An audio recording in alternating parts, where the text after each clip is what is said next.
Hello, and welcome to Anime Audio Commentary. Today I'll be commenting on Episode 1 of Outlaw Star. If you'd like to watch along, then start watching now.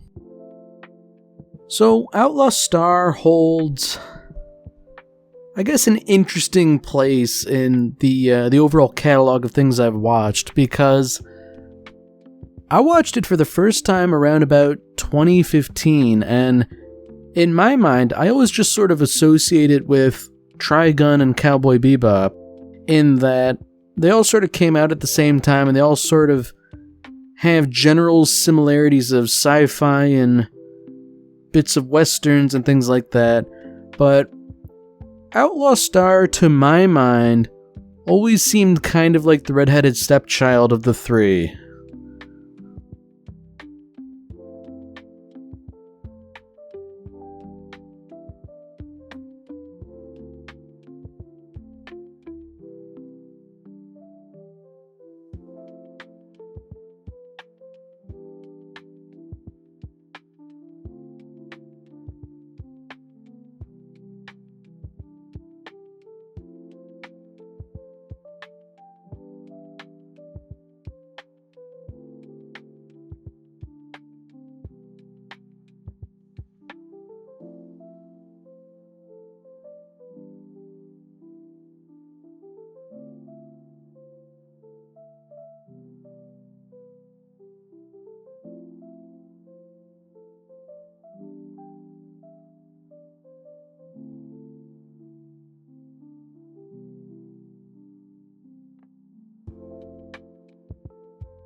So, I remember enjoying Outlaw Star fairly decently.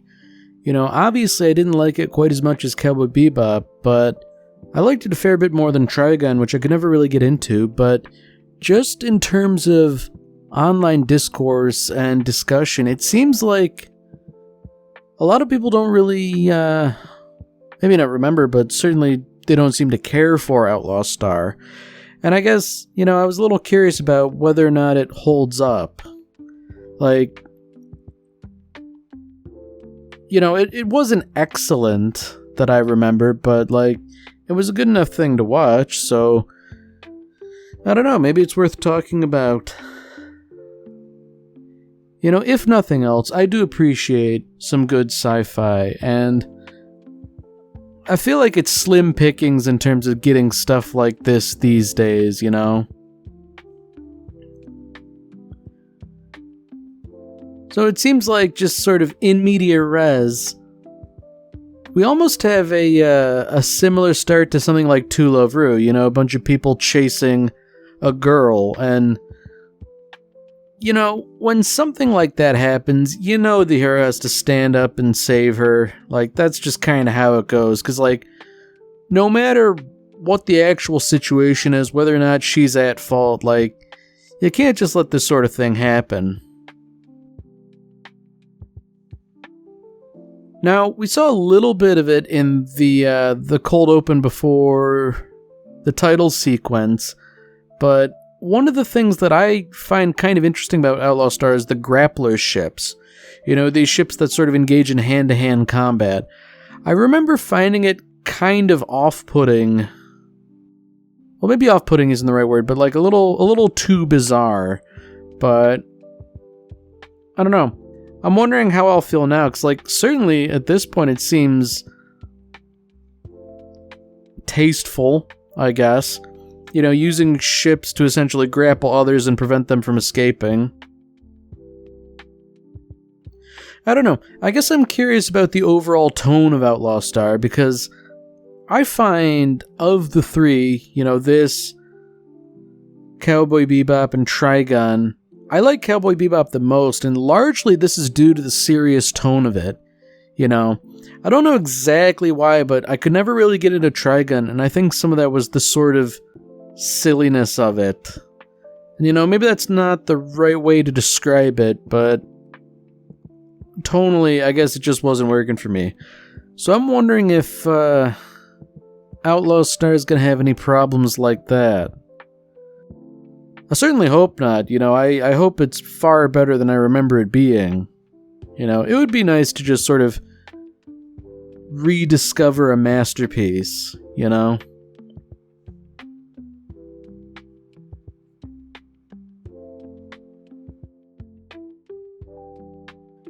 Alright, so that's kind of interesting that this terraformed planet and all that, like, the whole thing only has 1.5 million people, which, like, that's a city, you know, and not a remarkably big one either. And I guess, as is usual for stuff like this, you know, you have to go to a bar and, things are gonna get interesting in short order. You know, this guy's asking around for Jean, who I believe is the name of the protagonist. I guess the question is Jean gonna get the drop on this guy or what? Oh, okay.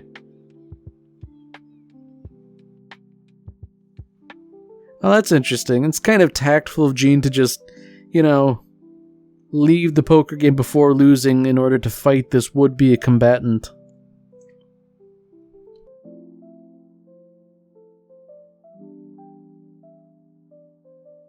Now it's interesting, because Jean seems to be an unassuming figure, as this guy says, like, you know, you took out Butch and all that, and, if memory serves, I think Jean is a bounty hunter of sorts. I guess that's something else that the three shows kind of have in common. You know, bounty hunters and or people with bounties on them.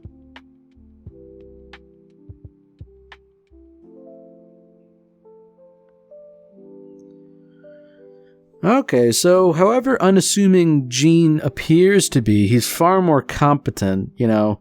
Like, this guy seemed like a big deal with a big bounty and all that, but... oh dear. I mean, like, he just kind of went down fairly easy, you know, seemingly. But I guess things are never that straightforward in sci-fi stuff, given that he is a cyborg. Like, it's really something when, you're part man, part machine, and you've got all sorts of non-humanoid limbs. So already at this point, we've sort of got some ideas about the various types of cyborgs. You know, with that kid Jim saying he's a type C, meaning that cyborgs can be classified. You know, that's something. Like, I think I've discussed this before, but like, cyborgs are cool in fiction, but like, I'm really attached to my limbs. I like having them. You know, if I were to get into some sort of an accident and need a prosthetic, that would be one thing, but like, I don't think there's any circumstance where I would ever voluntarily relinquish a limb and have it replaced. Like, that seems horrible. Like, I feel like down that way lies madness, because if you're willing to, like, hack off your arm to get a cool robot arm, then, you know, what stops you from hacking off everything else? You know, you've already crossed that boundary.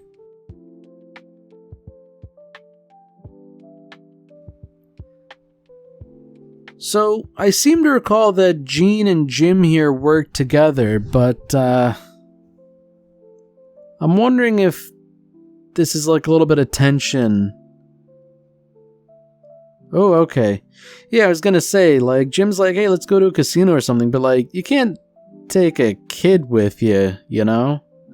Like, I'm sure maybe the laws on this planet are a little bit more lax than we here on Earth would be used to, but at the same time, I feel like Gene Starwind can't exactly just bring a kid around with him.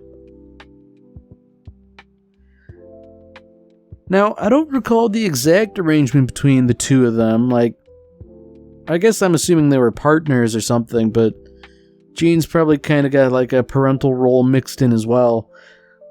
I feel like it doesn't do just to be leaving your friend alone, especially when he's a kid, you know? Like, given the way Jim was winning at cards, I get the feeling he's far more competent than your normal kid, but, who's to say, really? A kid is a kid, after all. Precocious though they might be.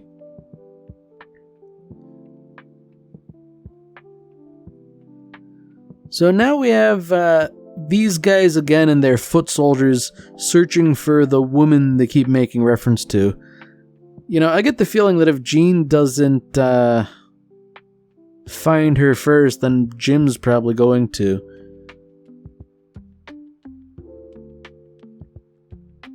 You know, I wonder if I'm not subconsciously remembering things, but I get the feeling that Jim does find her and he sort of gets saved at the last moment by Jean, or something to that effect. I guess I wouldn't be surprised if something like that happened, you know? Like, it's not that it's, uncommon or anything.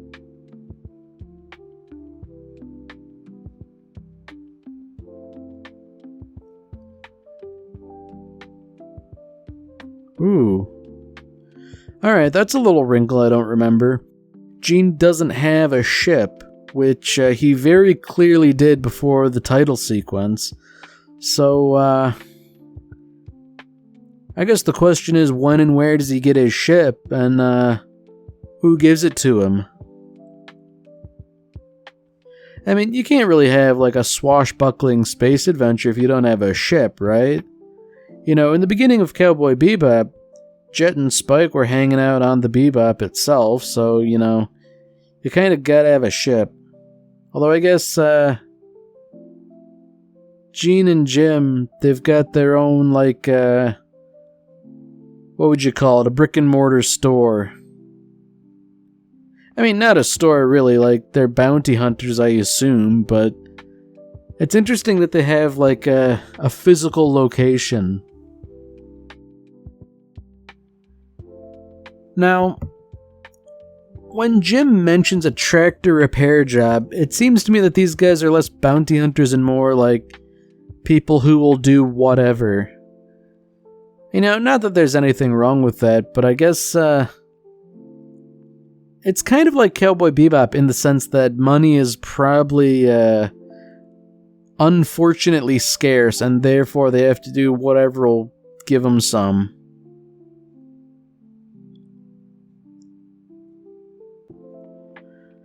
Alright, that's an interesting little bit of information. You know, the law doesn't exactly stretch out to this planet, so bribery is kind of rampant. And I guess, you know, that makes having money really important if, you know, the only way to get out of your problems is by having money. Huh. It's interesting that Jim bills them as a repair shop, you know, willing to fix tractors to relationships and everything in between. You know, I feel like being a repair shop isn't exactly the right word for fixing relationships, but, I don't know, it's interesting enough branding.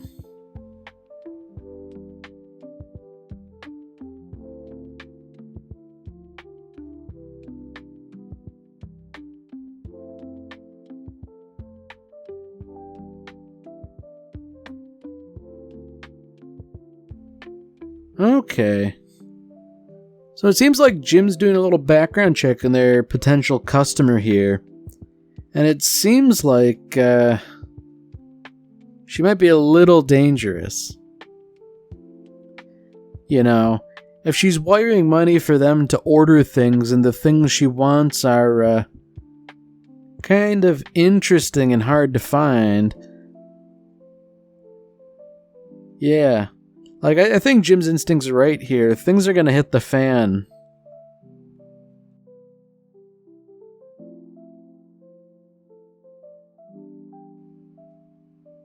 Alright, so Gene just seems to be up to no good per usual. You know, he just wants to meet the client. And, you know, it seems to me he wants to do a little bit more than rendezvous, but, you know, he can't exactly bring Jim around for that, now can he? The question is, Is doing this going to get him into trouble? Because I feel like a savvy customer here might try and bait him out by virtue of being a pretty woman.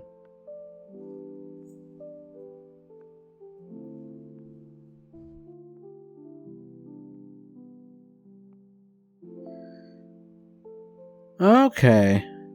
So she's sort of letting slip some information here, that she needs a bodyguard because this part of space is dangerous, and that she's never been here before, which means she's from, out of system or what have you.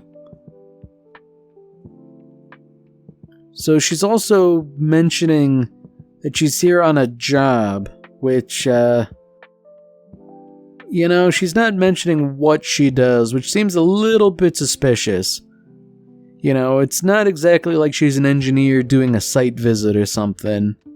Especially going to this, not backwater, but sort of like lawless area of space. People, I get the feeling, don't go to Tatooine for tourism,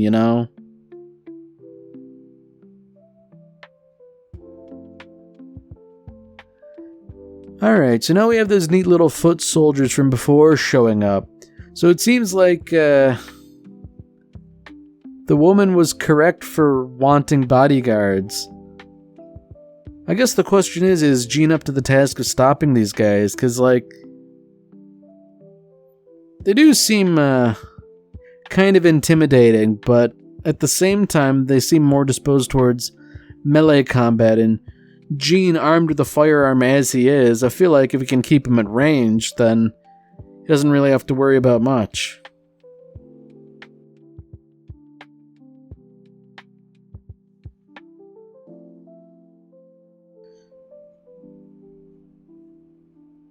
Wow. It's rather fortunate that Jim missed out on that little firefight. So I guess the plot thickens. Clearly those guys were after the woman, but as for why, we don't really know what the reason is. And she's probably not going to be too forthcoming either. I get the feeling all that hardware she wants is, in some way related, but... Man, this is, kind of embarrassing for Jean and Jim to have their ride just sort of crap out in front of a beautiful woman. I mean, I feel like in her position, I'd be, a little concerned about the people I've just employed.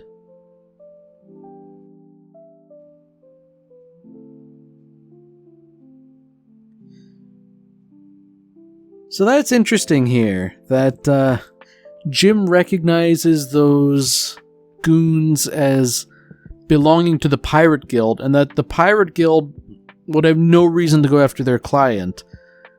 But seeing as how they very clearly did, that means the situation's a little bit more complex, which I think it's fair to say things are going to hit the fan sooner rather than later. I mean, if you have people dressed up in fancy robes, then it seems to me that there's some serious guild business going on here.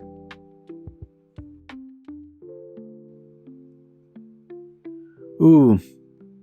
Deeply unfortunate that the Pirate Guild has revealed the woman's real name, which wasn't the name she provided Jean and Jim with. It's almost as though she's been, engaging in subterfuge. And when you're a guy like Gene Starwind and you deal in dangerous situations, stuff you don't know can be very dangerous indeed.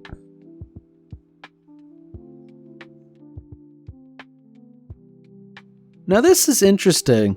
This was something that I feel like I was sort of also put off by, between the grappling ships and, the Chinese magic, I guess. I guess I prefer, a little bit more realism, but, I don't hate it right now. So I guess things have really hit the fan, Gene's gotten involved in, pirate conflict. Man, Jean's just trusting Hilda with the wheel to the car, so, man, I guess, like, he doesn't have much of a choice. He can't let Jim drive, and, he has to shoot these people, but... yeah, you know, I guess in for a penny, in for a pound at this point. He's already been spotted allying with Hilda, so, you know, like, there's no getting out of it. So it is, decidedly not good that the Tau magic this guy's using is enough to shrug off, like, solid bullets and, like, grenade launcher rounds. Alright, so this is one of the things I really do remember. Gina has a special gun that fires magic bullets, and, this thing is the real serious ordnance here.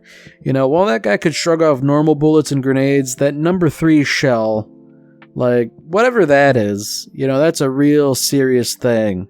And it seems to have done the trick.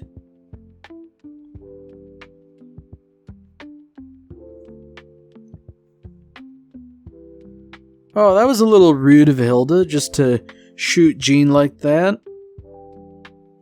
I mean, we didn't really see, like, an exit wound, so I'm wondering if maybe this is more subterfuge. Really hard to tell with Hilda, you know, she seems like, such a trustworthy, honest person.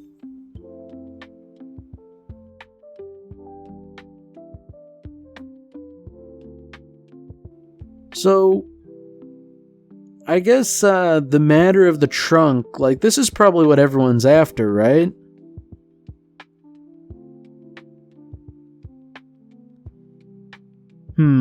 So Hilda's saying, like, it's not in your interest to open the trunk.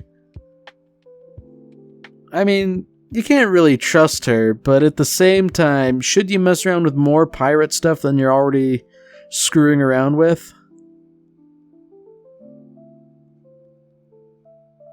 Oh, that's right. Yeah, they find a girl. I think that's Melfina. I believe that's her name anyways.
Alright, well that's it for this episode. If you've enjoyed it, then by all means, tune in for the next one. See you, Space Cowboy.